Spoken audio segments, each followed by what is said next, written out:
Half a day. Can you hear me?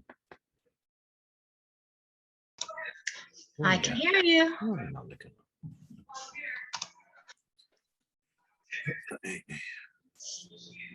Buenas. Oh, and Linda, sedus masi tatlo para niga. Thank you again for yesterday.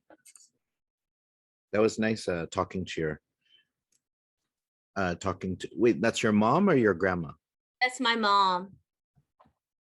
Mono? Wait, I can't hear it. Tisinyo hungoka. That was my mom. Oh, that's your mom, Sinanamo.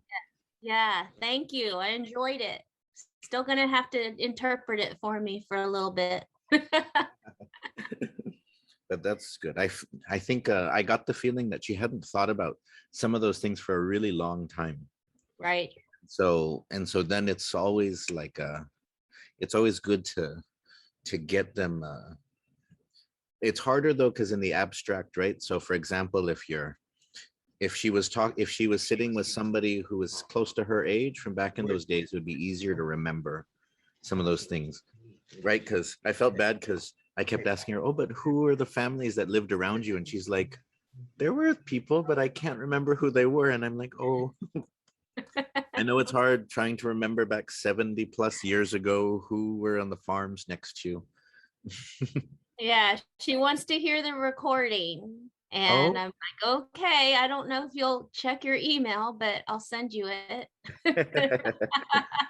Oh, wonderful. She goes, how did I do? I'm like, Mom, you were fine. Yeah, she did very well. And I learned a number of things that I didn't know before. So that's always a pleasure for me. Like, I didn't know that people were already roller skating in like the late 40s on Guam. I didn't know that they had come in by that point. That's new to me. I didn't know she knew how to roller skate. So we enjoyed it, appreciate it. Oh, good. And so for anyone else, after last week's meeting, Linda here, she reached out basically saying, you know, my mom is 85, 86 years old, and so you can talk to her.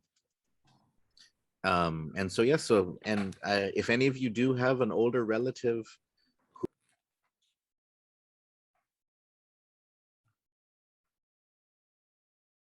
that you want me to interview, just let me know, because it's for me, it's lots of fun. I love learning things. And then two, we can record it even if it's over Zoom, and then your family can have it. You know, so it may be they may be a lot of things which your family has heard before, or bits and pieces of it, right? But then it's always nice to kind of just put it together and then to ask some of the questions that, you know, they may not think are important, right? So I think in Senora Ursa's interview, you know, she was like, you know, I asked her about continuing what we discussed last week. You know, I asked her about her parents and did they believe in Tautomona? And she was like, oh, you know, I don't think my mom really did or believed in those things because she was very religious. But my dad, you know, my dad was he really believed in those things. So she mentioned, you know, going into the jungle, always asking for permission. When you use the bathroom in the jungle, always asking for permission. And then she said too that her dad would see duendes. And so it's always nice to, you know, to ask those questions, because sometimes people don't think those things are important, right? They don't think, oh, they think, oh, you just want to know, did the Japanese hurt anybody in my family, or, you know, or was my mom or dad a governor of the island? It's like, no, all of these other details are very important. They may not be important to some fancy historian from Harvard or something like that, but they're very important to us. And we should also then help the Harvard historian understand why they're important.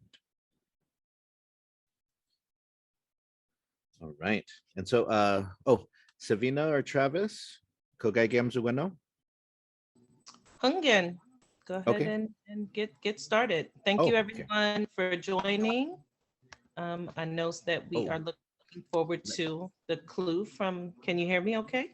Hungen. Oh, but just if you can let me share, put for one. Oh, sure.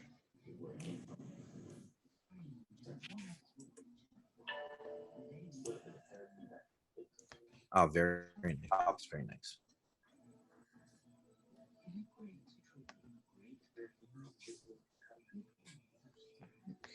One second. I'm very excited. I tried to go only for about like 40 minutes last week, but I may end up going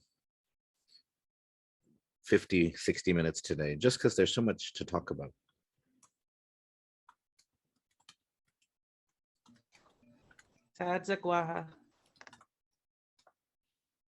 All right. Now, before we get started, does anyone have any guesses as to what they think today's lecture might be? I'll show you in a second. Here we go. Oh, hold on. Let me make sure, because the last time I think I shared and then the clue was, it was already pretty obvious. All right, but okay.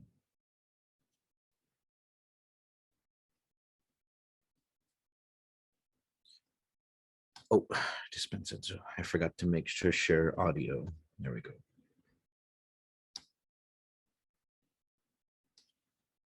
All right, here we go. All right. Estige y minat tres y minat tulo. This is the third. This is the third lecture in the Tungo y Haleta series. And once again, I am Dr. Michael Lujan Bevacqua, the curator Guiningi Guam Museum. And so remember to follow the Guam Museum on social media.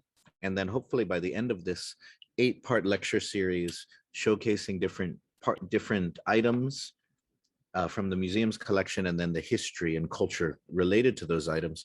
Hopefully at the end of this lecture series, we'll have some announcements to make about the Guam Museum. But do remember that even if you are far away from Guam, far away from the home islands of the Chamorro people, the Guam Museum is working on creating new ways that you can be connected to the resources that we have. And so this series is a pilot, a part of that. And so far we have learned about Iatsu Atsuman, or Ipoyu, that was Hatsa. We have learned about Ihagan, and now Hugwa, that was the turtle. And then today we're going to learn about this dude right here who's totally showing off that during the pandemic, he has gone to the gym every day. He is totally showing off. He is making me feel sad about my lack of going to the gym during the pandemic. But so we're going to move into the third one. We're almost halfway there, but let's see what we have for today. If you guessed Atsu Atupat or the Slingstone, then you are correct. You are correct. And so in the Guam Museum, we have a lot of Slingstones. And here are 2 Slingstones here. The large piece right here is sometimes thought to be a Slingstone, in which case it is like a Tautomona Slingstone. It is like a gigantic one, but this is actually a sinker, most likely, because as opposed to a Slingstone. Although this might be a midlife crisis Slingstone, because it might be a Slingstone that you make that is so big to show off how incredibly manly you are that you can't actually sling it. But so the Atsu Atupat. Now we see the Slingstone everywhere nowadays. Your cousin may have a Slingstone tattoo when they want to sort of express their cultural identity, right? There on Guam now, there is a place called Slingstone Coffee, right? And everybody from politicians to corporations and companies, when you want to express something local, you only have a certain number of symbols that everybody recognizes, and one of them is the Slingstone. So this is Frank Blas Jr. when he ran for senator more than a decade ago, and so his sign featured a Slingstone behind the junior in his name. And so a lot of politicians use the Slingstone, but a lot of corporations too. If you've ever been in a meeting with some of the major companies on Guam and they were trying to rebrand, they've got a couple options. They can do the Carabao, they can do the Sakman or the canoe, they can do the Latistone, they can do the Slingstone, and now Actually, they can do the sinahi too if they want to. But so we see the slingstones everywhere. And now today we're going to learn some of the history behind it and part of its evolution too. Now, many people, including many CHamoros, are under the misapprehension that slingstones come from the Bible, or that because David slew Goliath with a sling and a stone, that the ancient Israelites were the first ones to create and use slingstones. Now, David and Goliath is one of the most famous stories of it, but of course, this is hardly true. In truth, across the world, the art of slinging has been alive in some places for millennia, and in some places, slinging is still practiced now until today. And so on the left here, this is from ancient Rome. This is part of Trajan's Column, a very famous piece from Roman history. And here you can see a Roman slinger, part of the soldiers and their column. Here, part of the soldiers heading off to war, you see this one clearly holding a sling and a slingstone. In the middle here, this is an Incan slinger from South America, where up until today, they still practice slinging, and it's still involved with different ceremonies and different performances. They do mock slinging demonstrations as part of rituals and so on. And finally, on the right here, these are Bellaric Slingers. And so if you, the statue which was the clue on the sort of the Chamorro cultural advent calendar, that is a statue from Majorca, Spain, which sort of claims the heritage of the Bellaric Slingers, who were famous in the ancient world. They were slingers that with other groups fought for Hannibal when he was fighting against Rome and so on. Very well known for their fighting skills with the sling. Now, slinging has a lot of different forms. It's usually rocks, but in some places they will sling spears, where you will actually put a spear and put it into a rope, and then you will swing it like that. And in fact, during medieval times, they had slinging of bars, metal pieces, in order to try to destroy like fortifications. You would sling and then hurl iron bars into things to try to break them. Now, one of the things that makes the Marianas different than much of the world for slingstones is that if you remember the story, for example, from David and Goliath, did David come to the battle with a slingstone that he had carefully crafted and made, right? He didn't, he just kind of picked it up. And so part of most slinging traditions is that you look for kind of stones as they are, that have the particular shape that your culture prefers to use, and then you just kind of sling them. But for CHamoros are one of the few people in the world that manufactured their slingstones.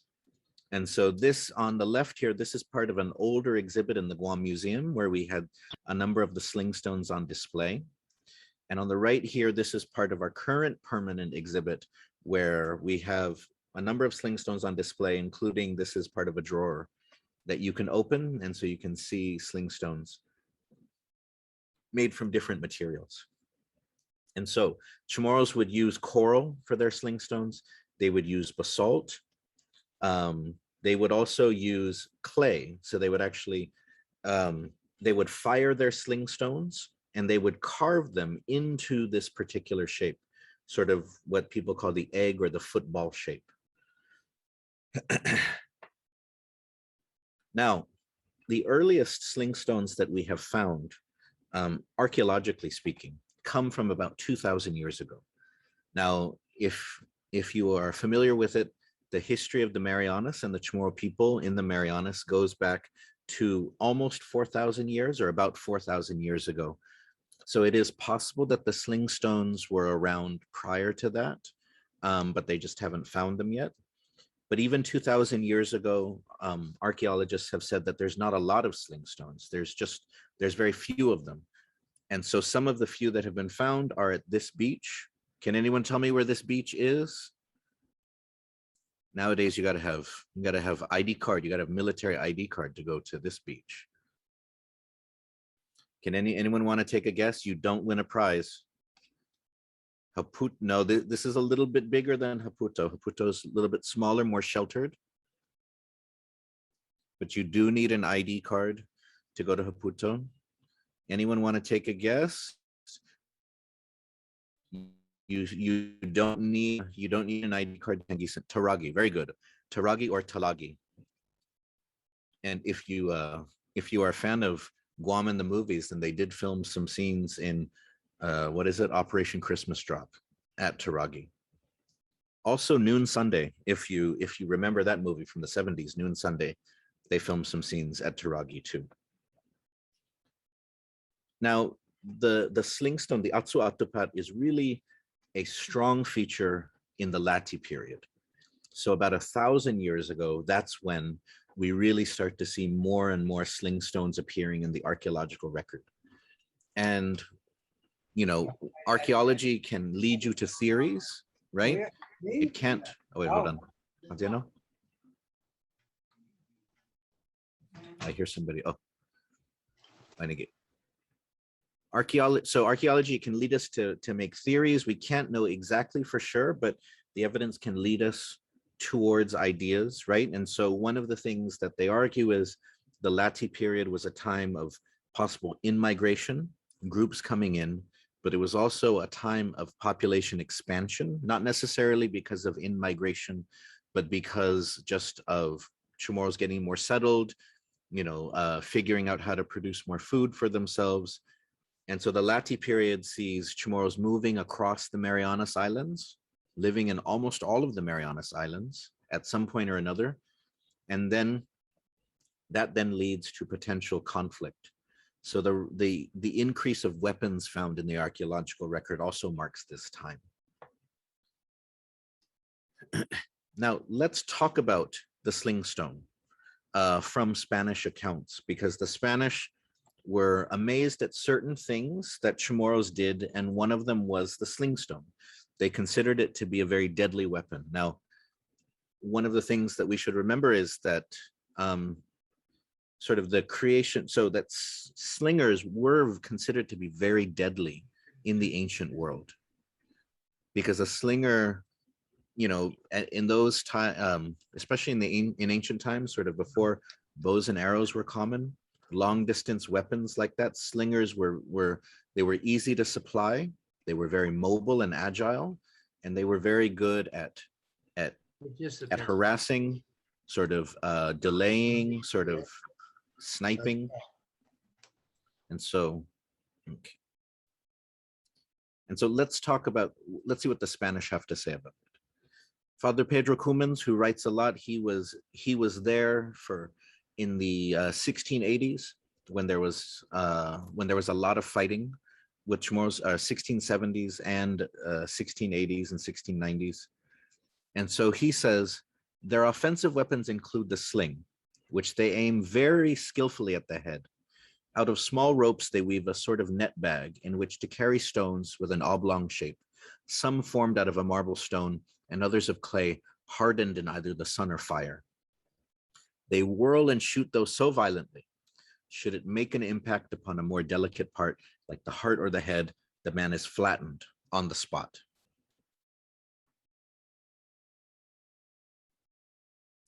Fray Juan Pobre, who we've heard about before. Now, remember, his accounts come from prior to Spanish colonization.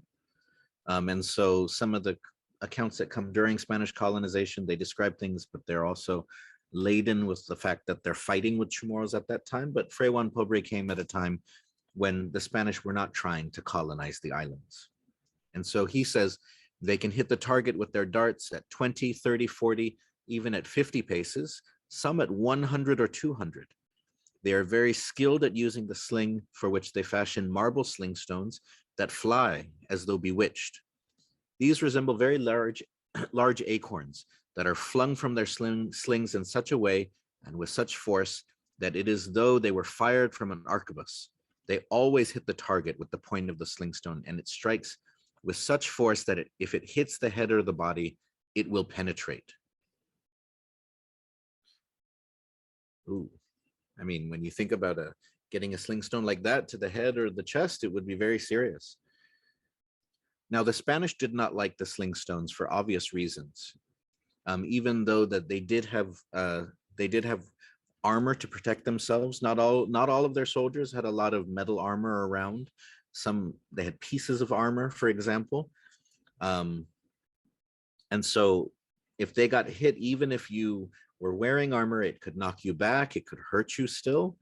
And so, but CHamoros themselves, in order to kind of deflect the slingstones as best as they could, they did weave mats that they then wove together and sewed together to create armor.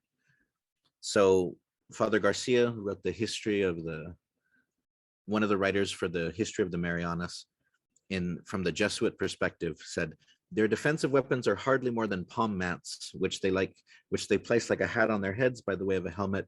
They also used another mat that they tie around their chest by way of a breastplate, leaving the rest of their body naked. This way they can more easily shoot their sling or throw their spears.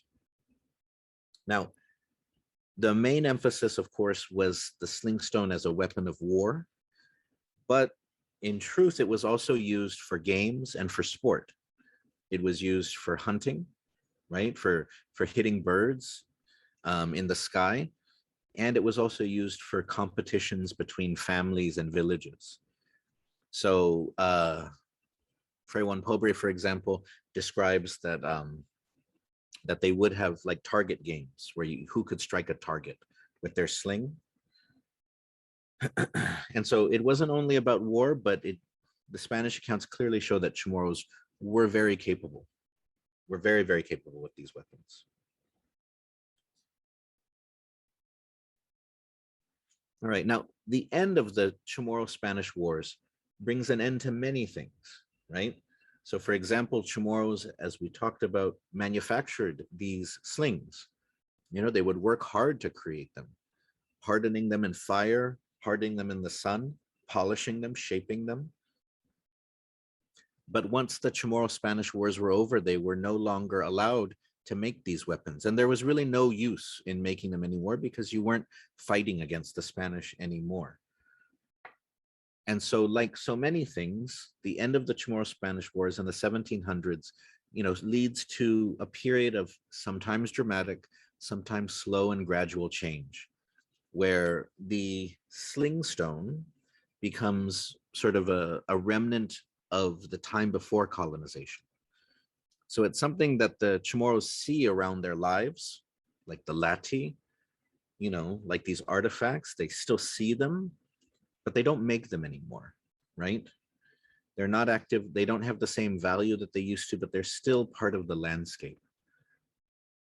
And so knowledge of the slingstone, however, persisted. Knowledge of the slingstone persisted, and Chamorros still continued to make slings, but not with the same intent that they had before. And so the slingstone, interestingly enough, appears in one of the first documented attempts to collect items from the Marianas for exhibition. And so in 1887, in something called the Philippines Expedition in Madrid, in this palace called the Crystal Palace, they held an exhibition. And if you are familiar with Filipino history, then this is a very notorious moment, because they not only did they bring artifacts and items from Micronesia, the Philippines, and other places where the Spanish, you know, ruled, they also brought people themselves.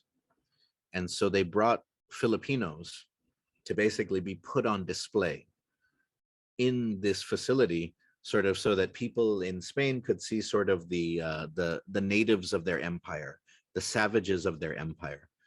And so if you ever sort of get into critical Filipino studies, that's one of those moments that they always kind of talk about the you know, how Filipinos were treated like they were animals in a zoo. And so interestingly enough, from the Marianas and the rest of Micronesia, a number of items were sent, and many of those items are still in the collection in Spain. And 4 people were sent from Micronesia. 2 of them were Carolinians, both of whom sadly died on the long voyage to get to Spain. But 2 Chamorros were sent. Both of them were young people in their 20s at that time, one of whom is here, Jose Aflagui Flores. And so they called him Chubito. And so they traveled there and they, to carve things, weave things, talk to people about their culture and Guam. And they brought with them things such as a kamzu.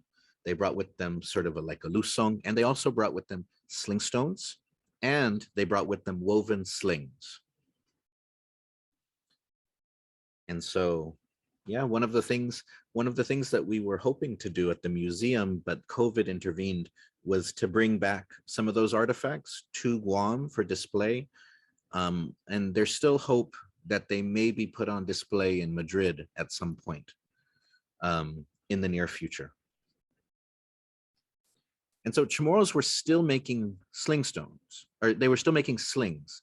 They were not fashioning slingstones the way they did, but the knowledge of making slings was something that Chamorros still did. Throughout the 19th century and even into the 20th century.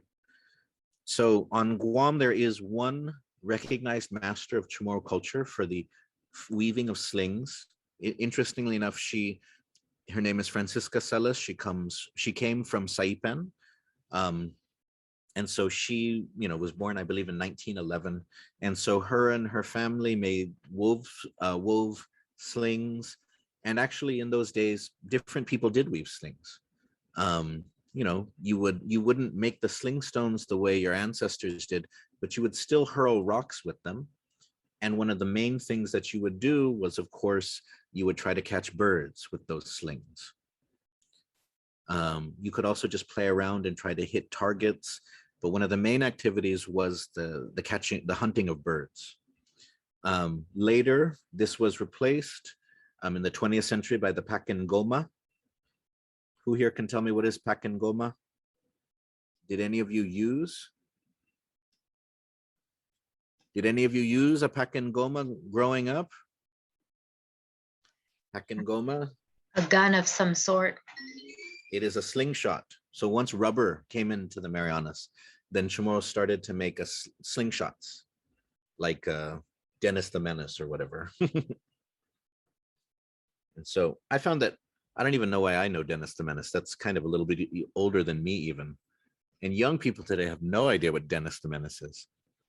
But yes, so that kind of replaced the slings that they were doing. But it does, so it's an interesting sort of thing because people still made slings. They wove them from pandanus fibers, sometimes from pogo rope.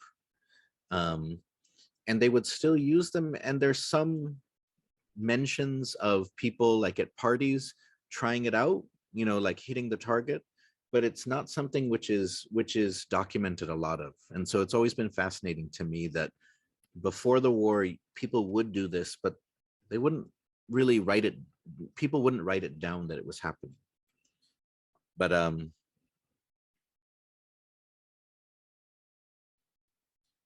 right, now in the 20th century,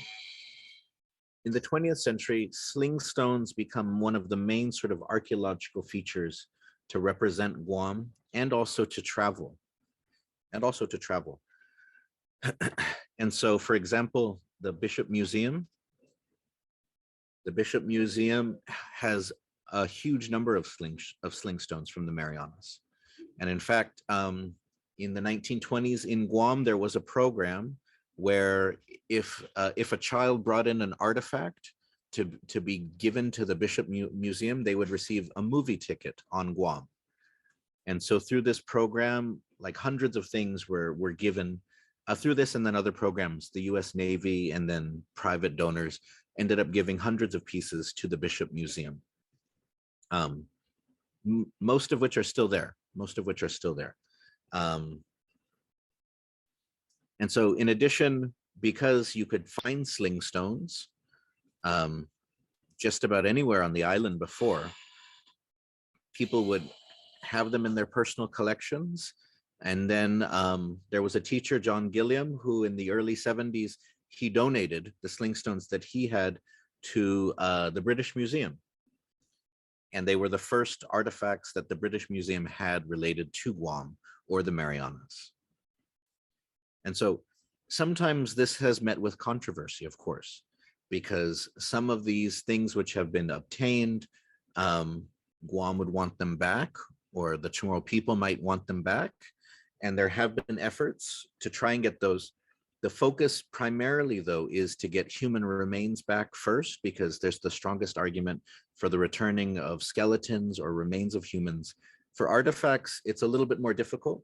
It's a little bit trickier, but it is something long-term that the Guam Museum would like to do, is to sort of find as much as we can and then try to sort of get it back to the island. There are laws now on Guam which make it so that anything like a slingstone or anything like human remains, if it is going to be sent off island for exhibition, the Guam legislature actually has to approve it being shared in order to try to counter sort of the plundering of native artifacts and remains for centuries. Now there's a law to put that into, basically to try to keep the stuff here, to keep it from leaving island.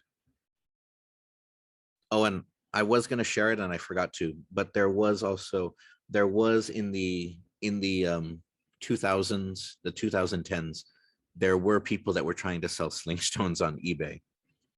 And just as a reminder, you are not allowed to sell artifacts on eBay. You can sell slingstones that you carved yourself if you want to, but if it's an authentic artifact, you are not allowed to sell it on eBay. Now, in the 20th century, this is really where we get to the first instances of the slingstone coming to represent Chamorro-ness and the island of Guam. And it comes about because of the Guam Seal, and then of course, Ibanderang Guahan, the Guam flag. Now, the Guam Seal, there is a fair amount of controversy over who created the Guam Seal. There is the family of a Chamorro man who argues, Tun Francisco Feja, who argues that he is the one who drew it. There are some, not very many, but there are some who argue it was a Navy governor around 1912 who took a picture of the scene of the coconut tree and Two Lovers Point and then the river. And then that is actually where it comes from. And then the third one, which more people accept, is that it was a Navy wife who sort of came up with the design, who was teaching in the public schools on Guam, and that either her or her students came up with the design.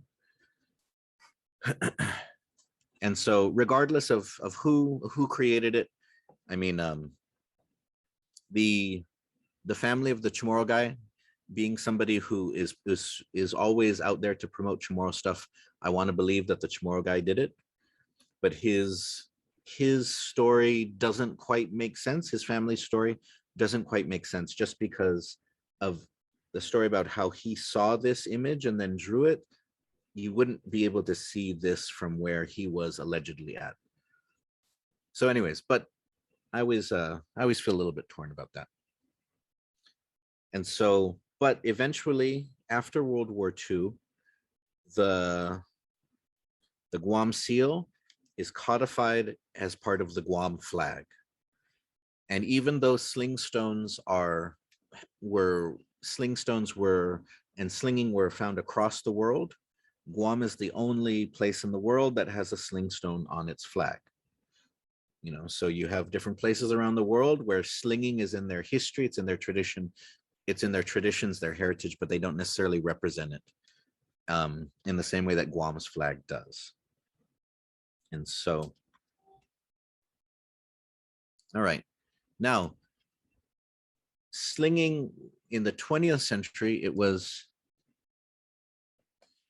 largely sort of disappearing, declining, right? I told you before, Chamorros who were weaving slings stopped because now you get a piece of rubber and then you make a slingshot. and it's much easier to use, right, than sort of slinging like that, right?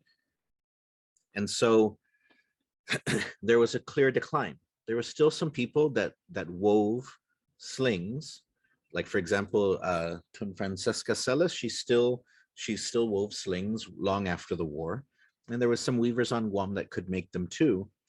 But once we get into the 1970s and the 1980s, that's when the sling becomes part of what we call the Chamorro Renaissance.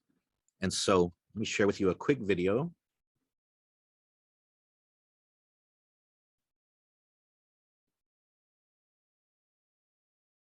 Person that's about to throw a slingstone, that person has to position his body in such a way, like watching a baseball pitcher on a pitcher's mound. He has to position his body in such a way. So that is, of course, Al Lizama. Al Lizama, one of the first Chamorro archaeologists, artist, veteran. He is still around, and so he has a lot of information on this because, you know, he was, but he was part of that move to basically try to reclaim these sorts of things, not just find the slingstones and display the slingstones, but also try to kind of revive the sling itself and the throwing of slingstones.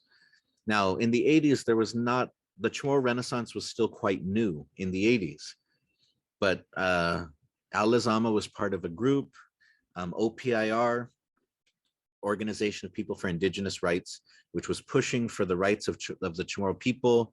And also part of that too was sort of cultural revival, embracing our roots, understanding and learning our history. And so one thing that they did is they also tried slinging. You know, they also tried doing it. And some of the people who tried it, I've talked to them, and, you know, they were really bad at first because they weren't quite sure how it worked. And so in those days, you had to be very careful because, you know, somebody who doesn't know how they're slinging, they might accidentally throw the sling behind them, let it go, and it's going to swoop right behind you and nail you.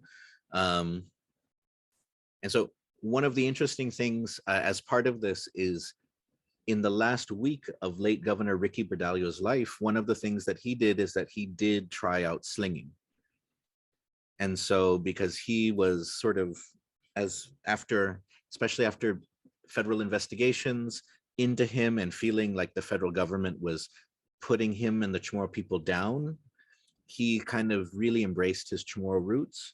And so one of those things is he tried out slinging, and as sort of a way to kind of connect to his ancient past too.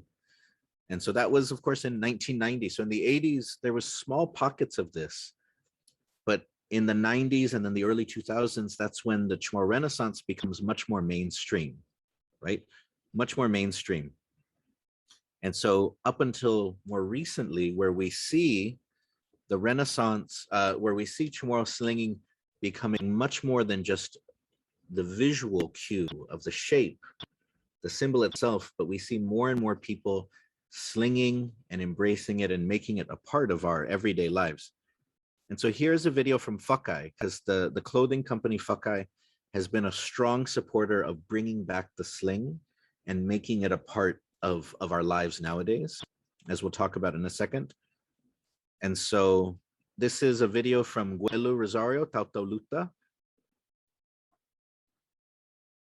After wow, sige Guelu,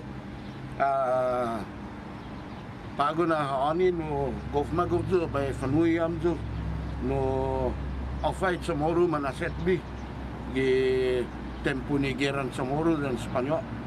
Istio gogoti pago no magang estige zupaktu. Estige pakinia CHamoru antes na tempo. Dan estige na otsu yo gogoti otsu atupat. Otsu atupat. Pago be fanuyam zo no stemano mausonia i zupaktu.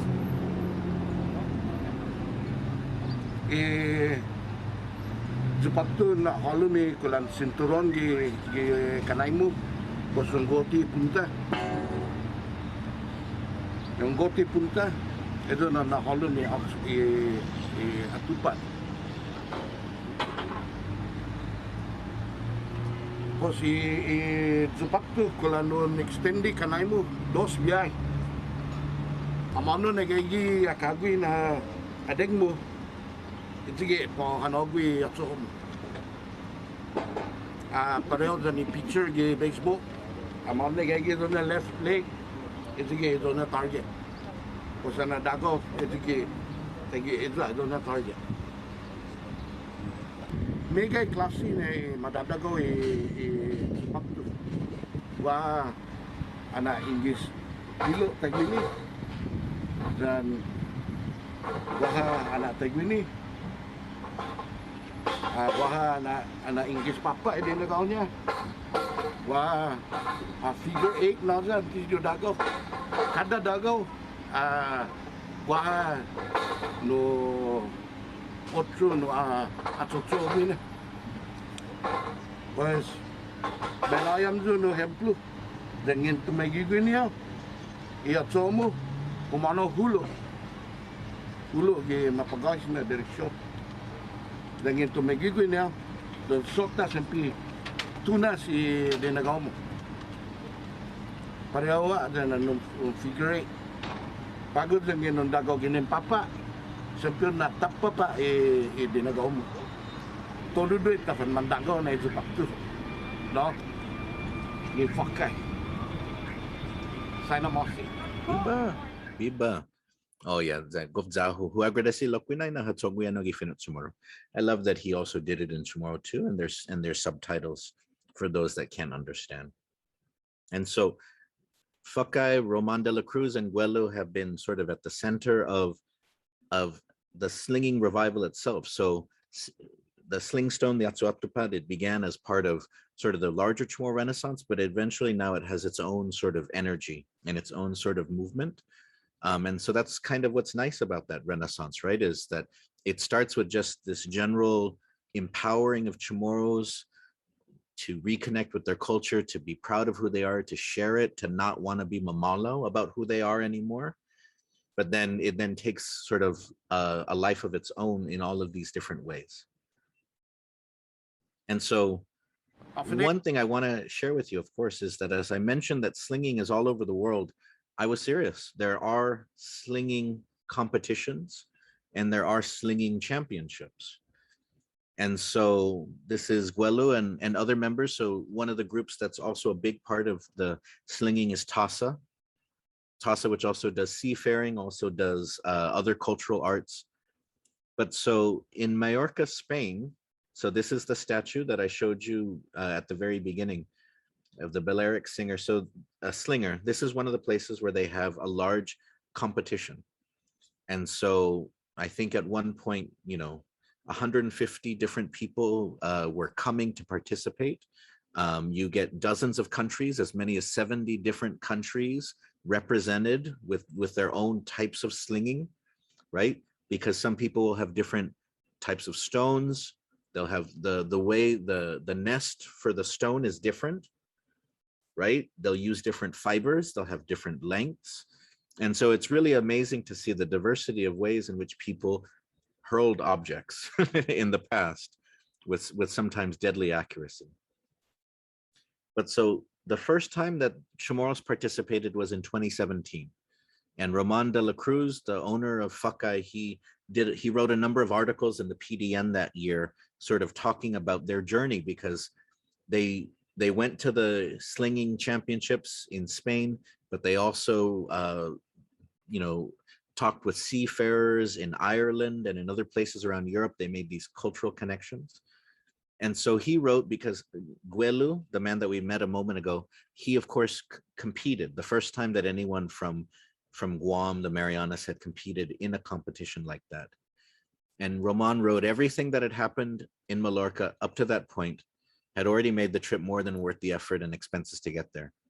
When Guelu and I were given the great honor of blowing our kulu shells to assemble the competitors and to start off the event, this completely unexpected ancestral connection was more than we could hope for. On Guam's first step into international sling sport, using a coconut fiber sling made on Guam and with pugwa in Chu, Guelu Rosario hits a bullseye, an international bullseye. Fanogi CHaMoru, And so when they hit the target, the few people from Guam that were there, they all yelled out "Fanogi tomorrow," sort of in excitement. Legend, he would go on to hit the board another 3 times, but it was not enough to place. And so they have gone back since 2017. One of the things that was discussed for the Magellan commemoration that happened earlier this year,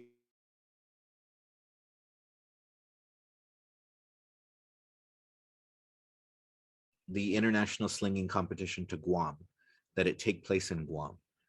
And it was very possible that it could have happened, but unfortunately COVID messed with that like it has messed with so many other things. But look forward to that and look for that into the future, because Guam is one place where where there's a lot more energy around sort of this cultural art. And so we're talking about the future. And so one of the things that's really nice about slinging is how young people more and more are getting interested into it. And we can see that it has shown up more and more in schools, especially with different CHamoru teachers who encourage their students to take up slinging, to practice it, and also develop local competitions around it. 10 schools were represented at the first of many sling competitions to hopefully be part of GDOE and their CHamoru activities. The slinging went down at the Teason softball field with targets set up at different distances for elementary, middle, and high school participants. They're here because they believe in this sport and they want to participate, and they're having a blast, as you can see. And it's really a pleasure to see them walk in the footsteps of our ancestors. For safety issues, Mr. Ton Diaz created stones that were suitable for the young competitors to use. They were replicas of what our ancestors used. They're actually made out of silicone and cornstarch, aka proto putty, and we shaped them into the sling stones that we know that our ancestors used. It's a safety issue. We certainly can't use stones here. We got students and kids, and for safety reasons, we went ahead and used that type of projectile. The slings used for the competition were made out of paracord and done by students and faculty from the various schools. There's certain variations, a certain type of materials that they're using, mainly paracord and other types of strings like fiber type strings, strings like jute twine maybe, and some probably gone as far as the pago bark fiber that they made their slings with. Mr. Diaz says the long-term goal is to one day have slinging in the Micronesian Games and to also open up the sport to all ages. So we'd like to see this also become an interscholastic sport, kind of like what we do with volleyball, basketball, and things of that nature, those sports. This is our sport. This is our culture. This is what we know our ancestors did. As the history, it's also in the history books. The kids are really having a blast. They like the sport, and I think it's enough. It's enough to make it a sport, as far as I'm concerned. In bowling news, Lito Teodoro was crowned senior. All right. Okay, now that was nice. That was nice. Man, I saw a bunch of my old students, including Senor Diaz. Now, Senor Diaz would correct me, of course, because we call the slingstone atsu atupat. We call the sling atupat, but there is another word that is used. It's not the most commonly used word for the slingstone, which is zizupaktu. And so a lot of the people who are very excited about slinging, they prefer to use that word. It is documented. It is written down in a few places, so it's very legitimate to use that word. I still prefer atsu atupat though. And so now imagine if what he was saying, now this is one of the things that we always struggle with, coming from a small island in the Pacific, right? Is that there's always these things that we feel like we are supposed to be a part of, right? So sports, for example, our sense of sports really just comes because there's all these sports played in the United States, and then we just kind of play them. And then now, as we get more globally connected, we enjoy soccer more too and stuff like that. But one of the things that happens though is that those sports, they can tend to lead us away from our islands, because you start locally and then you progress, you imagine, you follow things elsewhere, right? And so one thing that we do want to think about for the future though is to build up our own sense of sports, so that thinking about these physical activities, they don't have to lead a child to imagine the world away from their islands, but that these can also help connect them to their islands. This doesn't mean that we should stop playing baseball or basketball or anything like that. But if you think about it, it's a completely different conversation. It's a completely different experience. And when we worry about the young people not having a sense of their identity, how do they get a sense of their identity? How is it that they feel connected? Well, part of it is if that you constantly fill them with things that make them feel like they're supposed to go elsewhere to find those things or to achieve those things, or the value comes from elsewhere, then you get children who tend to feel that home is not enough for me. CHamoru is not enough for me, because everything else that I see on TV, everything else that my peers are into, it's somewhere else. It's not here. And so I always like to impress upon people, how is it that we can take these sorts of things, whether it's slinging, canoe building, anything like that, incorporated into our world today? How could we do that? Could we have slinging be part of PE classes in Guam? Probably could. There's nothing that says that PE has to be baseball, basketball, volleyball only, right? And so thinking outside of the box, thinking outside the guagua, sort of when we imagine these sorts of things. And it's nice to see what will happen in the future with slinging. You know, where will it take us? All right. Woohoo. We have made it to the end of the third lecture. Again, and we have already covered so much. I wonder what this next lecture is going to be. If you're very religious, you might recognize that painting, and then you might know what we're talking about. But so I hope. So one thing that I wanted to let you know about though is that next week's. So yes, next week will be halfway. We will be at the halfway point for these lectures. All right, and so but yeah, no, I've really enjoyed so far. Are there any questions that you might have?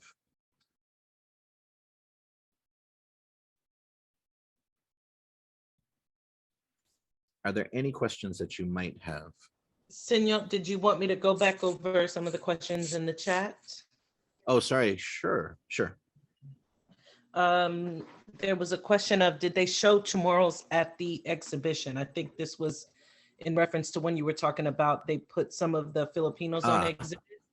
So yes, it wasn't the same way though. So the Filipinos that were there were like, they were meant to kind of be like savages. So they were like in loincloths and stuff like that. And so it was kind of, they were absolutely supposed to be exoticized, objectified, and so on. Whereas the CHamoru's that went were wearing sort of Hispanic, sort of Filipino style clothes from that time. And so they were part of the exhibit too, but it wasn't like, so for the Filipino section, they tried to like recreate like that. This is the primitive peoples of the Philippines, the Igorot peoples. And so, so yes, so I'm not deeply aware of that, but I have read some stuff in critical Filipino studies, which sort of, which criticize that and point to that.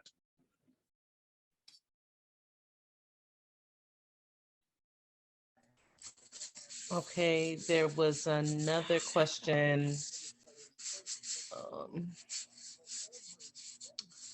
why for display? Why not return them to the people they belong to? I'm not sure what that may have been in reference to. Leah, that was your question if you wanted to clarify what you were looking for. What's that? I'll move on to the next one. Are there any Pacific Islands that practice the Atsua Tupat? I guess any other Pacific Islands is, I'm assuming, what the question is. Not really, not to the same extent in Guam. You definitely have slinging, but not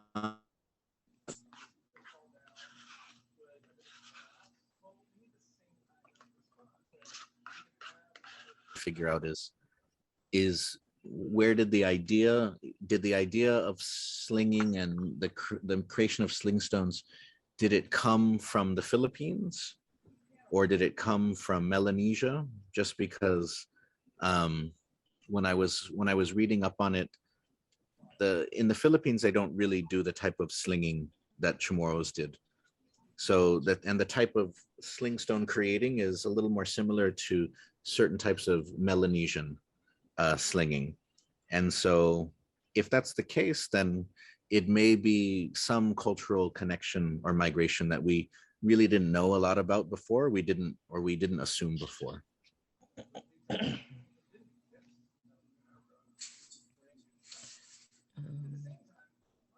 Tierra is asking you to repeat the other term for the Atsu-Atupat that people refer to use.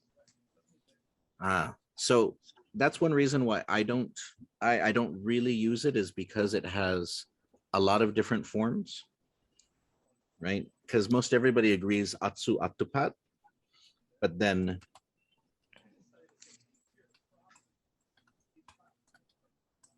Zizuk-Paktu. And so because of when it's written down, because you have to remember that sometimes when the Spanish wrote things down, the meaning could come through pretty clearly, or how you pronounce it could come through pretty clearly, and then sometimes it wouldn't come through. And so Zizuk-Paktu, or it's not exactly clear to me. So that's one reason why I don't necessarily use it. It's similar to why I don't normally use the word, which I mentioned to you previously, Mangafa, for family, is because it's a word that was written down and it was documented, but we don't necessarily know how to use it. It's just it's just a word that a half Chamorro, half Spanish guy told to a French explorer who was in Guam in the year 1819. That's the word that he had heard from his elders that they used to use for what a family is, but he didn't really know much about that. So, but Zizuk-Paktu, and so Paktu is a word in Chamorro that's supposed to mean magic.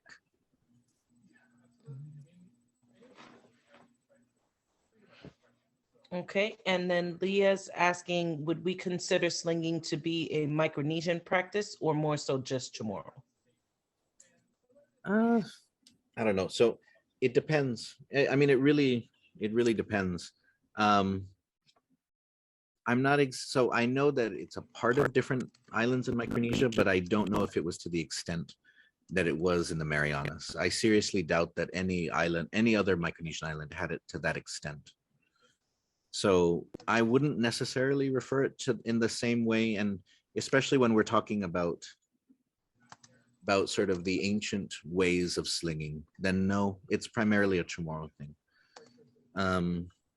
So yeah, I mean, so for me, I always want to be careful, because I know that we want to talk about greater integration amongst Micronesian islands and peoples, but we also always want to be careful that we don't we don't assume that just because one Micronesian island does it, we can say it's Micronesian then. Because there's certain things that we can point to that every island had to some extent. But then there's a lot of things that's not the same. So yeah,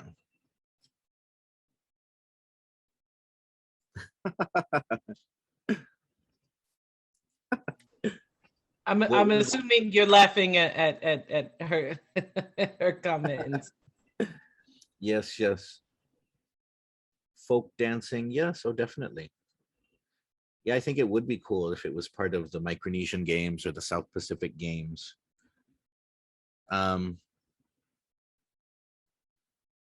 Used to slingshot. Oh, and so yeah, I mean, I think eventually a lot of places, a lot of things will be returned from archives overseas. It's some places resist it, some places are, you know, because a lot of museums and collections will hold on to things, and then at some point they'll just give up and make it like they're the greatest humanitarians in the world because they're giving it back. And so sadly, that's sort of kind of the way it works. But part of the problem is that the Guam Museum hasn't had like a curator and hasn't had space for receiving a lot of collections before. But there is a new facility that is being built, the cultural repository, and so we will have more space. And so we are talking about, before the end of the year, lifting the moratorium on accepting collection, like donations to the collection. And so once we do that, then we can start to pursue getting things. I'm already working with a few collections to try to at least get copies of manuscripts that they have, so that we can also have them here. And then eventually we'll be able to talk about artifacts and stuff like that. So Senya,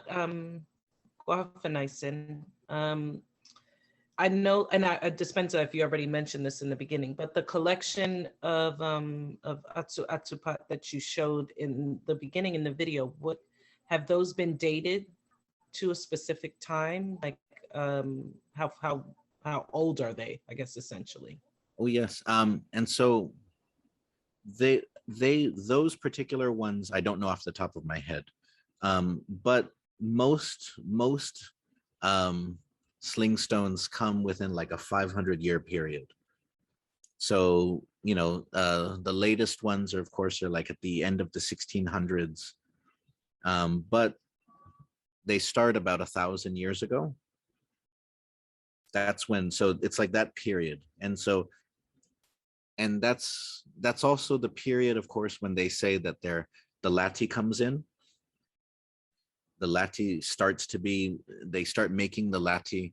That's also when they say that DNA evidence says that there was probably another migration that came into the Marianas at that time, and they could have brought with them ideas of the latte, or sort of, they could have brought with them the slings. They probably didn't bring with them the slingstone, but at least if there was conflict at that time, then CHamoru's may have just started to make a lot more and make a lot better, something that they had been already making for a while. So, yeah, so that's why, like, I mean, so depending on, because with these sorts of things, we have to remember that when we talk about like carbon dating and stuff like that, a lot of it hasn't been done in the Marianas, unfortunately, because most archaeology in the Marianas isn't study archaeology. It's just like salvage. You're building something and you find stuff, and then you kind of collect it, and then you just put it somewhere. Like the stuff with the military buildup, right? Is that the military finds a bunch of stuff, they probably destroy a bunch of other stuff in the process, but they collect some stuff and then they just put it in boxes and then they just put it on the side. But because most of the archaeology is just around serving those needs of reporting on what you found, collecting it, documenting it so you can keep building. Because it's focused around that, we don't have a lot of like strong study of these sorts of things yet. I'm hoping that once the Guam Cultural Repository is in full swing, then we can start to do some of that stuff, because like right now the museum doesn't even have facilities for that type of analysis. But once that that facility is up and running, there will be a lab in which we can try to do some of those tests, or at least there'll be more of the possibility for doing it. So that's why I remember a few years ago getting into a very big debate over the museum, the text here at the museum, where somebody was saying that the museum has to say that the Marianas were settled 3,500 years ago, because one archaeologist said that that's the oldest evidence of life that they found is 3,500 years ago. And then, but I said, well, no, I like the oldest that they found is like 3,750 years ago, you know. And then they're like, no, according to this person says this. And so I went around and I talked to several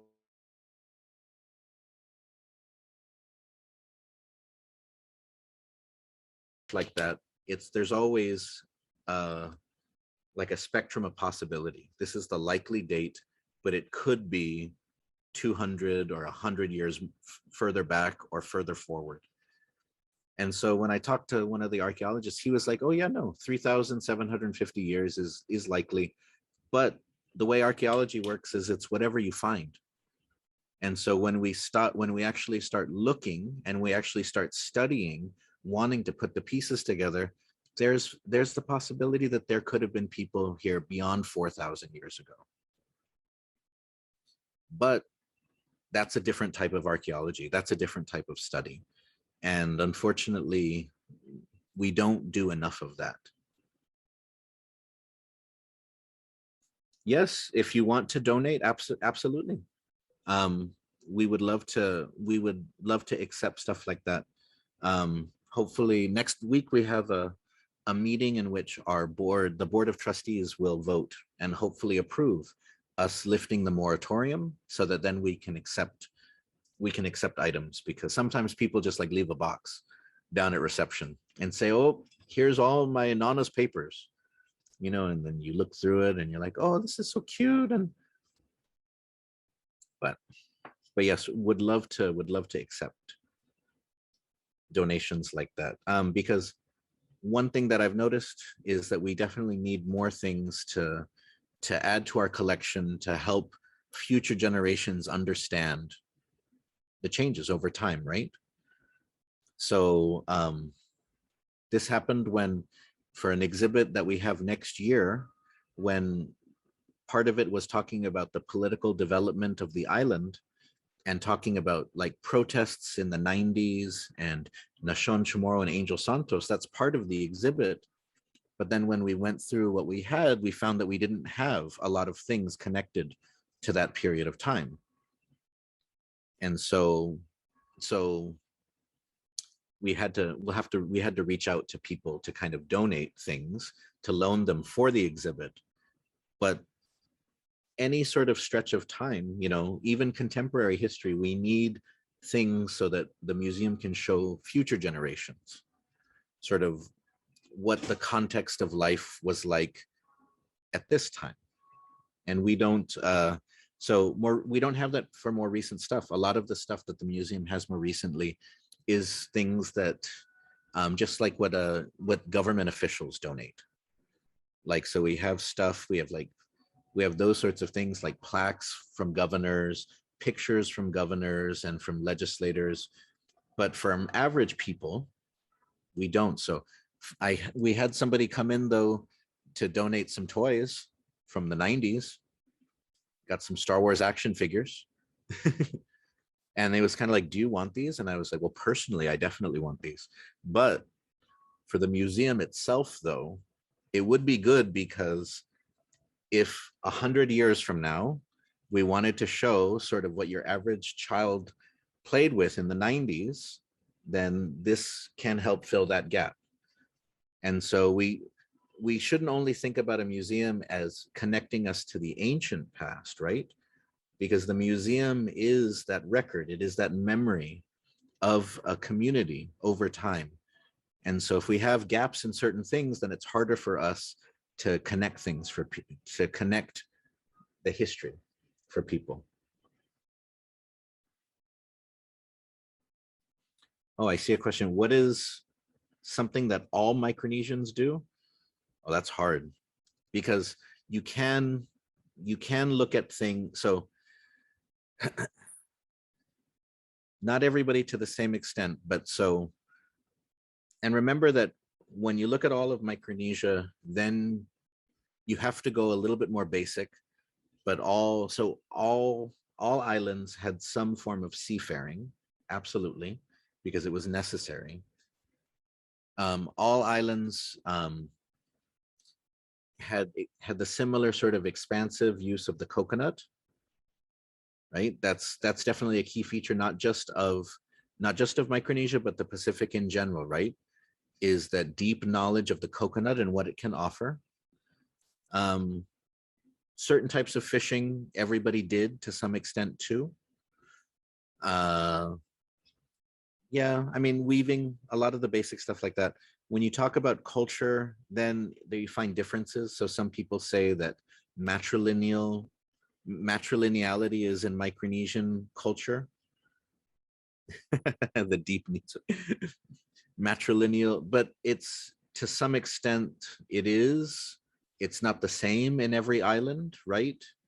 So when you compare, for example, representations of female power in Palau or in Yap or the Marshall Islands versus representations of them in the Marianas, you can see that there's definitely matrilineal dimensions to all, but definitely not the same way, right? So that's why like Chamorro women, at least according to the Spanish accounts, had far more power than women in most other Micronesian cultures did. So there's certain things that you can point to, but then once you get closer, you see that, well, there's differences. So there's differences, and then there's also, so matrilineal is one thing. Matrifocal is a little bit beyond matrilineal in terms of female, a woman empowered in society. So for example, somebody should, I mean, that could definitely be part of, I mean, so for me, going about it, it's really, really important because, you know, for me, I'm writing a fourth grade textbook for UOG Press for Guam for social studies.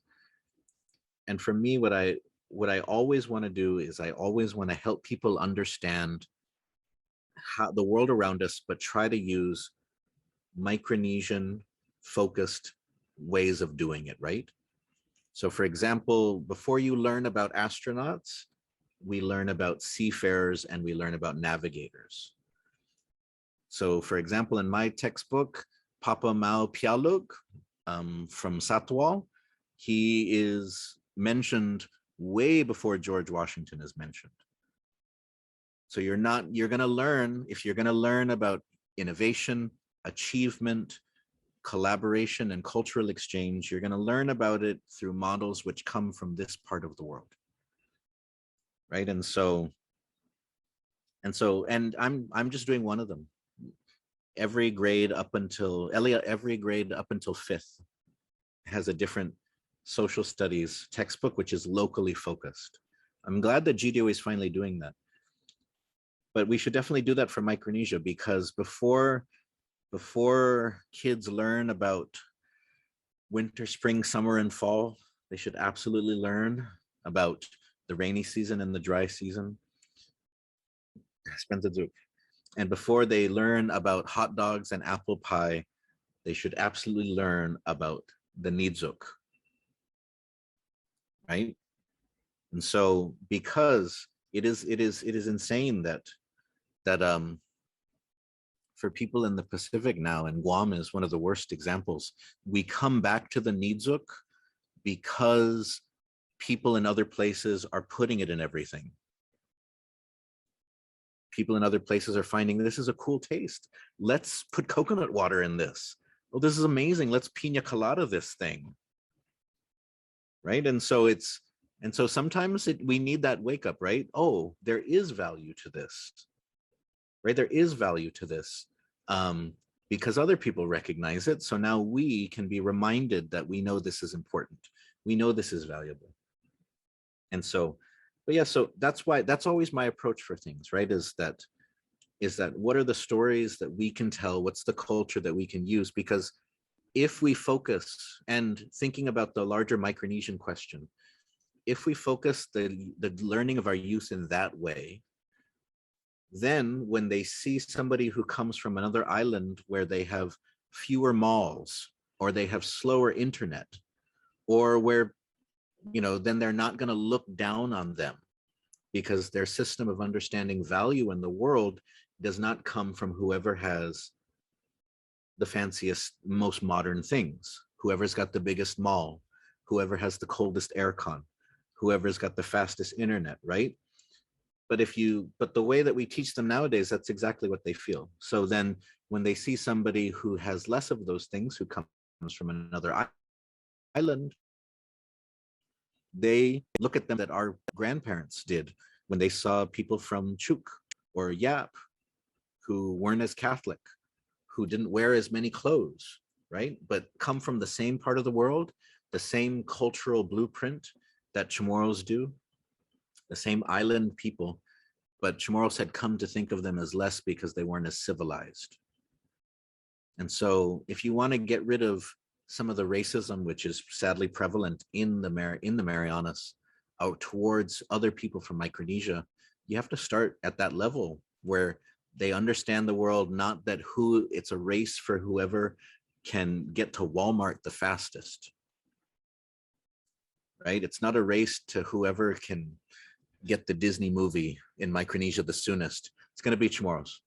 We're going to get the Disney movie the soonest in Micronesia. We lost out to Polynesia for Moana, but they're going to find something. Some Disney Pixar dude is going to come into the Marianas, and he's going to go to the House of Taga. He's going to be like, man, this is going to be a great movie. And then 5 years from now, there's going to be a movie, Taga. And we're all going to look at it and be like, man, Miguet called that. Miguet totally called that. He knew it was going to happen. He knew Disney was coming for our culture, and he was right.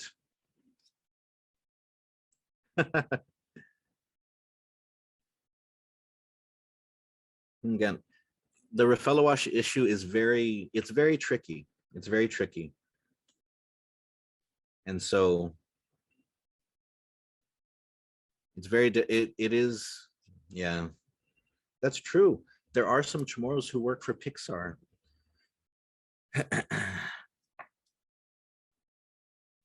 Yes. So remember that when I'm lecturing to you, it's always with that mindset, right?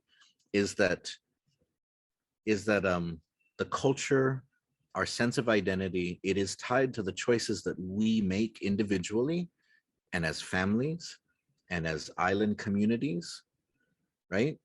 And so the things that you let your children read, the things that you let them play with, the stories that you tell them, right? I mentioned earlier Dennis the Menace, right? So what happens, colonization can happen in so many ways. One of the first things that in the 20th century, colonization happened in ways that Chamorros weren't really prepared for and didn't really even see coming, right? So one thing that I always point to is Christmas and Thanksgiving.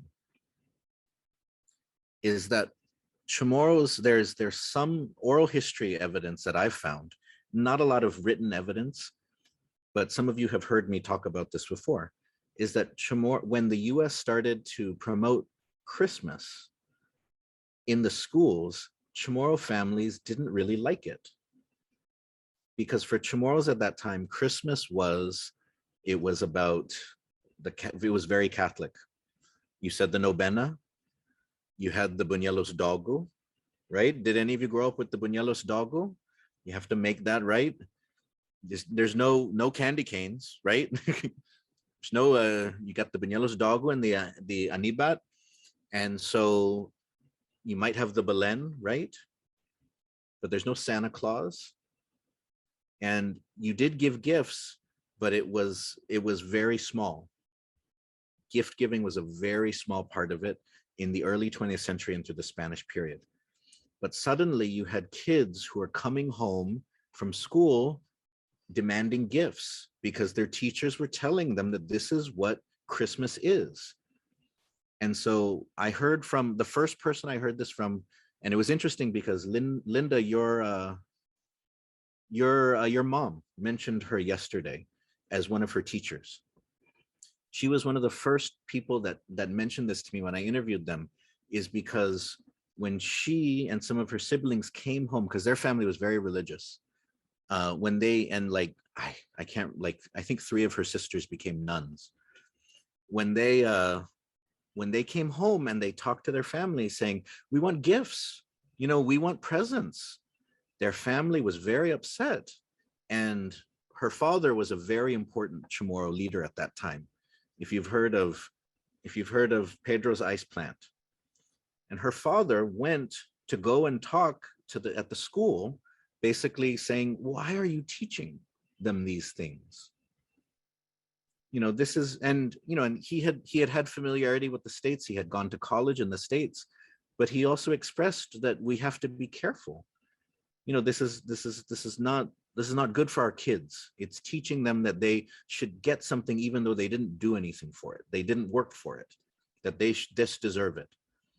And so I found a few Chamorro families where the parents at that time didn't like it that their children were coming home with ideas about what's important that didn't match their culture at that time. Right. And I mean, there were some families where some people that I talked to where they didn't like their kids dressing up as turkeys for Thanksgiving. Right. Or they didn't understand why they're celebrating this because it felt to them like it wasn't in line, you know, anyways. But so those holidays came in and Chamorros didn't necessarily like them at first. It was weird. You celebrated them because America wanted you to celebrate them. But then within 2 generations, every Chamorro family has a turkey. And no one even thinks, why do we have a turkey? It's just because it just happens, right? And so that's how these things can happen. Just in the same way in which when I was growing up, the stories that I heard around me primarily were like Disney movies, right? So for me, the story of Beauty and the Beast or The Little Mermaid was something I heard more often than I did any stories of Serena or Two Lovers Point and so on, right? And so so my approach is always to kind of highlight these things, is that your children, you know, that are the next generation will benefit or they will not benefit from whatever we provide for them in terms of understanding where they come from and who they are. And many elders now regret not passing on Chamorro to their kids, right? And so we have to think in those terms, is that if you don't pass on the language, if you don't teach it to your kids, they will have to try to learn it later when they're adults, and it's so much harder. If you don't kind of give them stories of where they come from and who they are, then they're going to have to get it from books later. They're going to have to sit in a class with me or with somebody else and hear about it instead. But instead, you should give it to them directly. You should give it to them directly so that the next generation can say, you know what, I know who I am. My Nana told me who I am, you know, and she was not shy about it. She told me these stories. She told me the stories of our people, our struggles, you know, our joys. She told it to me in English. She also told it to me in Chamorro, right? So that's why I love to pass on these stories. So for those of you who have kids, those of you who are part of a family, a Chamorro family, always kind of try to bring these things into it, because there's nothing that says that everything that we have lost or everything we are losing has to go. There's nothing, right? And I've seen it with some of you who have learned Chamorro over the past year in my Zoom classes, right? And it's amazing to think that Chamorro is even far away from the islands, not growing up hearing the language very much, but you can do that. You can do that. So anyways, Spencer, I can talk, as so many of you have learned, I can absolutely talk for very long periods of time about just about anything. And so, but yes, so keep that in mind. The Chamorros that work for Pixar, reach out to them. But all right, so Sidus Masinu Hamzu Todus. And so for next week, we will be at the halfway point. And so I look forward to continuing sharing these stories, this history with you. And remember, share it with others. Share it with others. If you are the patriarch or the matriarch, or if you are the Saina for your family, pass it on. Don't keep it to yourself.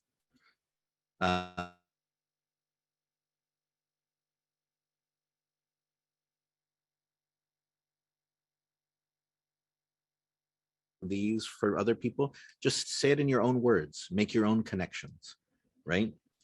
But yeah, pass it on. All right, adios, esta otra semana. Sí, just my see. Adios. Adios.